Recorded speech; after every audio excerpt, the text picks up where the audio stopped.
Welcome everyone. Today we will discuss about solution. A solution is a homogeneous mixture of two or more substances. So this is the definition of solution. Please underline this. So it says that solution is a mixture and that is why it is formed by mixing two or more than two substances, and it is homogeneous in nature because it is having uniform composition throughout. You come across various types of solutions in your daily life. Lemonade, soda, water, etc. are all examples of solutions. So these are the examples of solutions given. Let us first take the easiest example, which is of sugar solution. So sugar solution is simply prepared by dissolving sugar in water. So as you can see here that sugar solution, it is said to be mixture because it is prepared by mixing two pure components, sugar and water. Now why it is said to be solution? Because it is having uniform composition throughout, and that is why it is homogeneous in nature. Let us take the other example of lemonade. So lemonade is prepared by adding 3 to 4 different components together. Now it is also homogeneous in nature because of uniform composition throughout. Now how to decide that whether a mixture is having uniform composition throughout or not? If a mixture is having uniform composition, then only we can call it as a solution. So in case of lemonade, if how to decide? So after preparing lemonade, if you are taking first sip and if you are drinking throughout, and then if you are having last sip, then you will find that it tastes same throughout. So the taste of first sip and last sip as it is same. That is why we can say that it is having uniform composition, and this is the reason that every sip and every drop of lemonade is having same taste. So this is the reason that we can say that it is having uniform composition throughout and it is homogeneous in nature. Usually we think of a solution as a liquid that contains either a solid, liquid or a gas dissolved in it. So this is also very important point, that whenever we think of a solution, we think that it always exists in liquid state. But we are also having some solutions which are solid in which exist solid state and as well as in gaseous state. So about solid solutions and gaseous solutions we will be discussing later on. So first of all, that whenever we think of a solution, we think that it exists in liquid state. So a solution, if it exists in liquid state, it is because a major component of that solution is liquid, and that is why it will exist in liquid state. Like now only we discuss some of the examples of sugar solutions or sugar solution or lemonade or even cold drinks. So in all these examples, the major component is water, and that is why we find that these solutions, they exist in liquid state. Now the other thing is that but we can also have solid solutions, for example alloy, and gaseous solution, for example air. Now you must be thinking that why alloy and air, they are said to be solution. It is because for solution it should be a mixture and it should be homogeneous in nature. So for alloys, we know what are alloys. Alloys are mixtures of two or more metals, or sometimes metal and a non-metal. Now in case of alloys, when two or more metals or sometimes non-metals, when they are mixed together, then they are said to be mixture and they are also homogeneous in nature. Why? It is because having uniform composition throughout.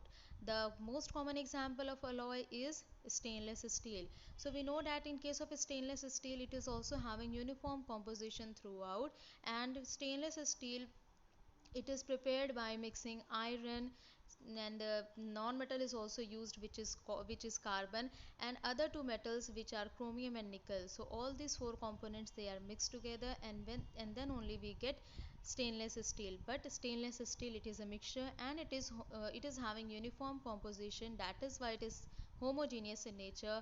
And we can see that alloys, in fact all the alloys apart from all the alloys like brass and bronze, they are said to be solution. The other example is that of in case of gaseous solution is air. So for air also we know that lot of different gases, they are mixed together and then only we get air, and you must have studied about the composition of air. So why it is said to be solution? Again the same thing, For solution, it should be mixture and should be homogeneous in nature. So air is a mixture of different gases, and all these different gases, when they are mixed, then they are mixed in a uniform composition, and we are getting air which is homogeneous in nature, and that is why it is said to be solution. The best example is that, suppose if we are living here in India, we know what is the composition of air, and that remains same, that remains uniform wherever we are going. In fact, in other countries also, or wherever on earth we are going, we find that it is having uniform composition, and that is why air is also said to be solution. So you have got examples of solid solution as well as gaseous solution. So this is very important point. In a solution, there is homogeneity at the particle level. It means that the meaning of this particular statement is that homogeneity at the particle level. Suppose if you have prepared any solution, then all the particles of that solution, they are homogeneous. That is what it is said to be homogeneity at the particle level.